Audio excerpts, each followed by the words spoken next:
ലോക വനിതാ ദിനാചരണത്തിന്റെ ഭാഗമായി Peringottukara Nehru study centre and cultural forum പെരിങ്ങോട്ടുകരയുടെ നേതൃത്വത്തിൽ ശ്രീലങ്കയിൽ നിന്നും പ്രക്ഷേപണം ചെയ്യുന്ന സിലോൺ റേഡിയോയിൽ 25 വർഷം മലയാളികൾക്ക് സുപരിചിതമായ സ്വരം നൽകി മലയാളിക്ക് എന്നും സ്വന്തമായ ലതിക വിവേകാനന്ദനെ വസതിയിലെത്തി അനുമോദിച്ചു.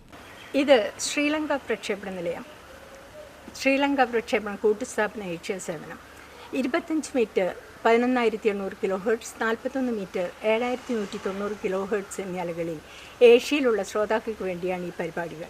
ആദ്യമായി മുത്താരം എന്ന പരിപാടി, മുത്താരത്തിലെ ഗാനങ്ങൾ അവതരിപ്പിക്കുന്നത് യേശുദാസിൻ്റെ ഗാനങ്ങളാണ് ഞങ്ങൾ ഇന്ന് അവതരിപ്പിക്കുന്നത്.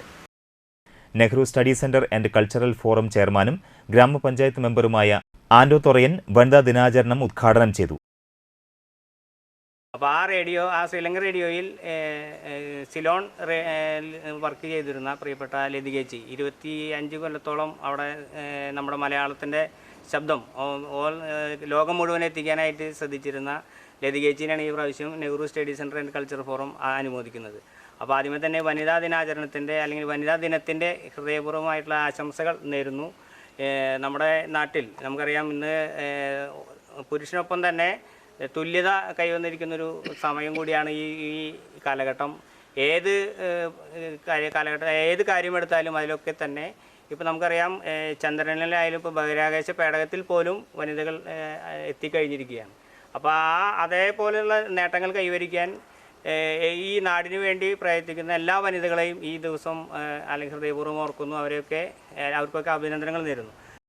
Study centre convener Raman Namboothiri അധ്യക്ഷത വഹിച്ചു. ട്രഷറർ പ്രമോദ് കണിമംഗലത്ത്, ധനപാലൻ, പോൾ പുലിക്കോട്ടിൽ, നവീനചന്ദ്രൻ എന്നിവർ സംസാരിച്ചു.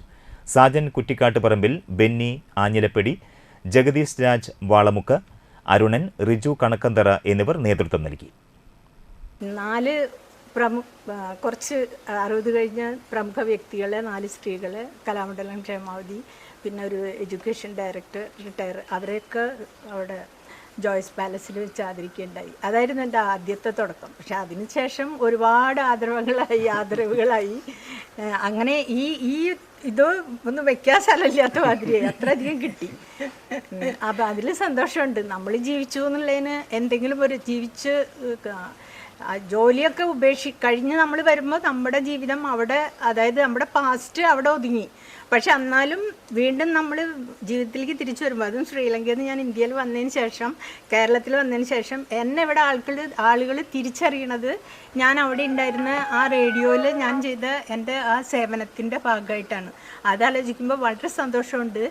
പിന്നെ അവിടുത്തെ ജീവിതം എന്ന് പറയാനായിട്ട് ഞങ്ങൾ യുദ്ധത്തിൽ തന്നെയല്ലായിരുന്നു ജീവിച്ചത്. അതുകൊണ്ട് ഞങ്ങൾക്കൊരു നേട്ടങ്ങളുണ്ടായില്ല, ഞങ്ങൾക്കൊരു വലിയ ഇതുണ്ടായില്ല, വലിയ സമ്പാദ്യം ഉണ്ടായില്ല. കിട്ടുന്നത് മുഴുവൻ ഞാൻ അവിടെ ചിലവഴിക്കായിരുന്നു. ഞാൻ ശ്രീലങ്ക കണ്ടിട്ടില്ല, അതാണ്, മുഴുവൻ കണ്ടിട്ടില്ല. ഞാൻ കൊളംബും അതിന് ചുറ്റുവട്ടം മാത്രമേ ഉള്ളൂ. അവിടുന്ന് അങ്ങോട്ട് ഞാൻ പോയിട്ടേ ഇല്ല. അതായത് ആ മാതിരിയായിരുന്നു ആ കാലം. എൻ്റെ 2 കുട്ടികളെ ഇവിടെ വിട്ട് വളർത്തേണ്ടി വന്നു. അങ്ങനെ ഒരുപാട് കഷ്ടങ്ങളെ എൻ്റെ ജീവിതത്തിൽ ഞാൻ സഹിച്ചു. പക്ഷെ ഇപ്പോൾ ദൈവം തമ്പുരാൻ സഹായിച്ച് ഞാൻ സന്തോഷമായിട്ട് നിങ്ങളുടെയൊക്കെ ആദരവൊക്കെ ഏറ്റുവാങ്ങി നല്ല സന്തോഷമായിട്ടുള്ളൊരു ജീവിതം നയിക്കുകയാണ് ഇവിടെ.